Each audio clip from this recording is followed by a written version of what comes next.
નમસ્કાર, આપ જોઈ રહ્યા છો ગુજરાત 18 લાઈવ। હવે જોઈએ અગત્યના સમાચાર। વડોદરા શહેર કોંગ્રેસ સમિતિ દ્વારા એસઆઈઆરથી થયેલા પ્રક્રિયા ફોર્મ નંબર 7 માં આપેલ વાંધા અરજીઓ તેમજ ફોર્મ નંબર 7 માં વિવિધ પ્રકારની છેડછાડ થયાના આક્ષેપો સાથે જિલ્લા કલેક્ટર કચેરી ખાતે એઆરઓને આવેદનપત્ર આપી રજૂઆત કરી। રજૂઆત બાદ વિરોધ પ્રદર્શન કરી રહેલા પ્રમુખ સહિત કોંગ્રેસના કાર્યકર્તાઓને પોલીસે ડિટેન કર્યા।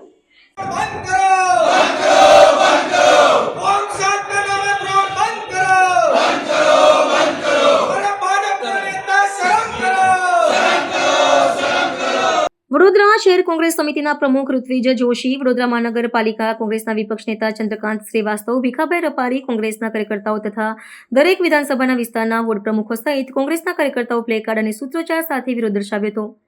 ત્યારબાદ જિલ્લા કલેક્ટર ખાતે વિધાનસભા શહેરના 5 વિધાનસભાના યારોને 141, વડોદરા શહેર વિધાનસભાના 142, સયાજીગંજ વિધાનસભાના 143, સકોટા વિધાનસભા 144, રાવપુર વિધાનસભા 145, માંજલપુર વિધાનસભા આવેદનપત્ર આપી રજૂઆત કરી હતી। ત્યારબાદ શહેર કોંગ્રેસ સમિતિના પ્રમુખ સહિત કોંગ્રેસના કાર્યકર્તાઓ દ્વારા ધરણા કરી વિરોધ પ્રદર્શન કરી રહ્યા હતા। ત્યારે પોલીસે પ્રમુખ સહિત કાર્યકર્તાઓની પોલીસે ટીંગાટોળી કરી તેમને ડિટેન કરી પોલીસ સ્ટેશન ખાતે લઈ જવામાં આવ્યા હતા।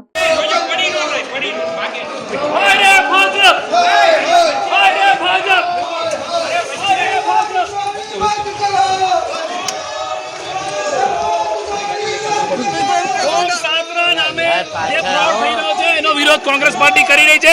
અમે માહિતી માંગી છે, જો કોઈ પણ સાચા મતદારના નામ ડિલીટ થશે તો કોંગ્રેસ પાર્ટી આંદોલન કરશે। તમે જુઓ કે ભાજપ હારવાની બીકથી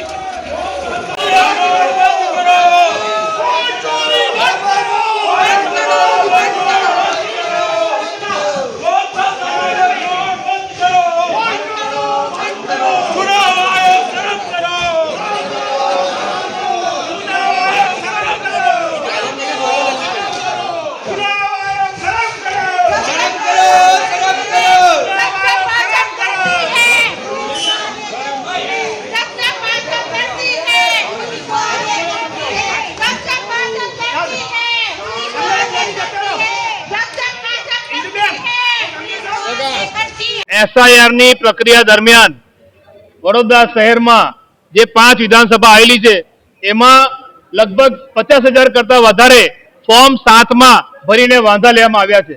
મોટા ભાગે એ જે વાંધા લીધા છે એ બધા ખોટા વાંધા છે, જેના પુરાવા પણ અમારી પાસે છે।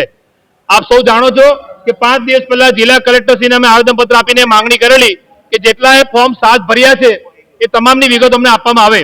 ફોર્મ 7 એટલે કે જે મતદારની સામે કોઈનો વાંધો હોય તો વાંધો રજૂ કરવાનું, એમાં એકરારનામું છે, સોગંદનામું છે, એટલે કે નીચે જે વ્યક્તિ સહી કરે છે એ ખોટું બોલતો નથી એવું પણ એમાં સાબિત થાય છે। ત્યારે અમારી પાસે જે માહિતી છે જે અમે આવનારા દિવસમાં રજૂ કરવાના છે કે ભાઈ ખોટા સાચા મતદારના ખોટા વાંધા લેવામાં આવ્યા છે। એટલે પહેલું કે ભાઈ ફોર્મ 7 ની જે વિગતો છે એ તમામ વિધાનસભાના ઈઆરઓ અમે વાત કરી એની વિગતો અમને આપો, અને જે કલેક્ટર વડોદરા શહેરના જિલ્લા કલેક્ટર શ્રી અને જે ઈઆરઓ છે એમને ખબર છે કે કોણે કોણે ખોટા વાંધા લીધા છે, એની સામે કાયદા મુજબની જોગવાઈ થાય, જેલ ભેગા કરો, એફઆઈઆર કરો, એ કોંગ્રેસ પાર્ટીની માંગણી છે। એક પણ સાચા મતદારનું નામ અમે ડિલીટ નહીં થવા દઈએ। ભાજપના નેતાઓને જ્યારે ખુરશી ખતરામાં જઈને ગભરાઈ ગયા છે, માટે ચૂંટણી પંચ અને ભાજપના મેળાવીપણામાં જે સાચા લોકોના વોટ ડિલીટ થઈ રહ્યા છે એ કોંગ્રેસ પાર્ટી નહીં થવા દે। આ લોકો જ્યારે ચૂંટણી હારવા આવે ત્યારે આ લોકો આવું કરે છે, તો ભાઈ ચૂંટણી બંધ કરી દો।